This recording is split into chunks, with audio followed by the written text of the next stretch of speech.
Hi viewers, Voice of Vasu 77. This is my YouTube channel. Watch and subscribe. Press the bell icon to get more videos. అనంత పద్మనాభుని నిధి రహస్యాలు బయటపడ్డాయి కదా. ఇప్పుడు పూరి జగన్నాథుని underground chambers open చేయడానికి court ద్వారా permission తీసుకున్నారు కదా. 1000 కోట్ల సంపద, రాజులు ఇచ్చినటువంటి ఆభరణాలు, స్వామివారికి భూస్వాములు, రాజులు, ప్రజలు ఇచ్చినటువంటి కానుకల్ని భద్రపరిచినటువంటి నేలమాలిగల నుంచి కోర్టు ద్వారా పర్మిషన్ తీసుకొని లెక్కింపునకు సిద్ధమైనారు పూరి జగన్నాథ ఆలయంలో కూడా. ఇదంతా సంపద ప్రజల యొక్క శిస్తు పన్ను కట్టడం ద్వారా, అంటే రాజులకు భూస్వాములకు కట్టడం ద్వారా వచ్చినటువంటి సంపద. ఇది కేవలం హిందువులకు మాత్రమే సొంతం. ఇది రాజులు ఇచ్చిన వజ్ర వైడూర్యాలు, కెంపులు, రత్నాలు, మణిమాణిక్యాలు, స్వామివారికి ఇచ్చినటువంటి యొక్క ఆభరణాలు, ఇవన్నీ వస్తువులు ఇప్పుడు మరి తీస్తున్నారు కదా. ఎందుకు తీస్తున్నారంటే వీటిని 1978లో తీశారు కదా. అప్పుడు లెక్క కట్టడానికి 70 రోజులు సమయం పట్టింది కదా.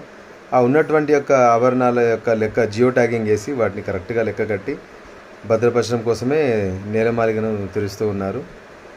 కానీ నిజంగా చెప్పాలంటే ఆ సంపద మొత్తం పేద ప్రజలకు సంబంధించినటువంటి సంపద. రాజుల దగ్గర ఎక్కడ వాళ్ళు ఏమన్నా కాయకష్టం చేసి భూమి దున్ని పంట పండించి చెమట వచ్చి వాళ్ళు రాజులు డబ్బులు సంపాదించారా?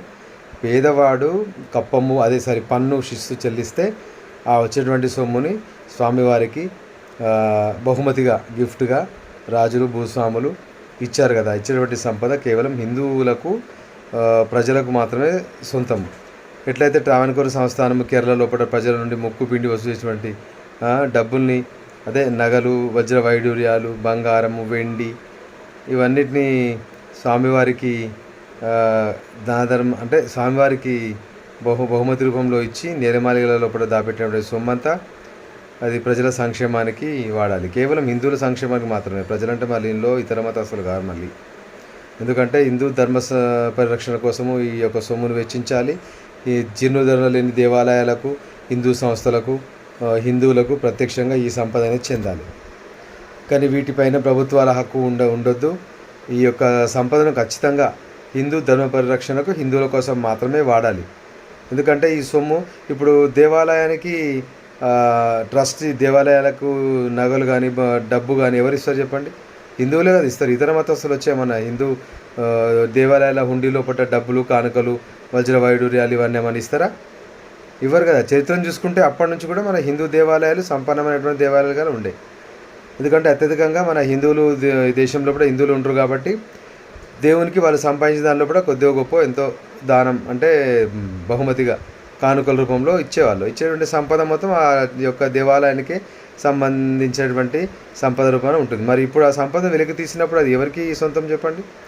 ఇప్పుడు అక్కడ బీజేపీ గవర్నమెంట్ ఉంది కాబట్టి అది ఏదో తీసి ఆ డబ్బును మొత్తం లెక్కించి జియో ట్యాగింగ్ వేసి మరి బ్యాంకులో డిపాజిట్ చేస్తారా, లేకపోతే పూరి జగన్నాథుని పేరు మీద డిపాజిట్ చేస్తారా, లేకపోతే సంక్షేమ కార్యక్రమాలకు వాడతారా, లేకపోతే మన అందరికీ ప్రభుత్వానికి హ్యాండ్ ఓవర్ చేసినటువంటి డబ్బు అన్ని మతాల వారికి అందరికీ వాడతారో అర్థం కావటం లేదు. అట్లా కాకుండా హిందూ సంస్థలు, హిందూ ధార్మిక సంస్థలు ఉన్నటువంటి సంపద, ఆస్తులు ఇవన్నీ వాళ్ళకే సొంతమై ఉండాలి. ఎట్టి పరిస్థితుల్లో కూడా ఇతర మతస్థులకు ఆ యొక్క సంపదను, ఆ యొక్క డబ్బును వాడకూడదు. ఎలా అయితే చర్చి ఆస్తులు మొత్తం చర్చికే సొంతమో, మసీదు ఆస్తులు, వక్ఫ్ బోర్డు ఆస్తులు మొత్తం ఆ మతాల వారికి సొంతమో, వక్ఫ్ బోర్డు ఆస్తుల్లో కూడా హిందువులకు కూడా భాగం కల్పిస్తుందా ఈ కోర్టు, ప్రభుత్వ రంగ సంస్థలు? లేదు కదా.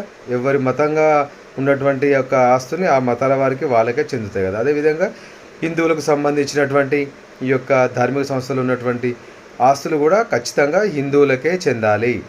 హిందూ దేవాలయాలకు, హిందూ పరిరక్షణ సమితికి, హిందువుల కోసమే వాడాలి. హిందూ దేవాలయాలకు హిందువుల కోసమే అట్టి పరిస్థితుల లోపల ఈ డబ్బులకి వచ్చినటువంటి సంపదకు మొత్తం జియో ట్యాగింగ్ చేసి కరెక్ట్గా లెక్క కట్టి సంపదను విలువ కట్టి ఆ డిపాజిట్ను స్వామివారి పేరు మీద హిందూ ఆ టెంపుల్ యొక్క పరిరక్షణకు, అన్నదానానికి, ఇట్లాంటి వ్యవస్థల కోసము, ఇంకా ఏమైనా జీర్ణోద్ధరణ అనేటువంటి గుళ్ళ కోసం, వీటి కోసం వాడి హిందువులకు కాపాడే విధంగా ఈ సంస్థ సంపద అనేది ఉండాలని చెప్పేసి అనుకుంటున్నాను.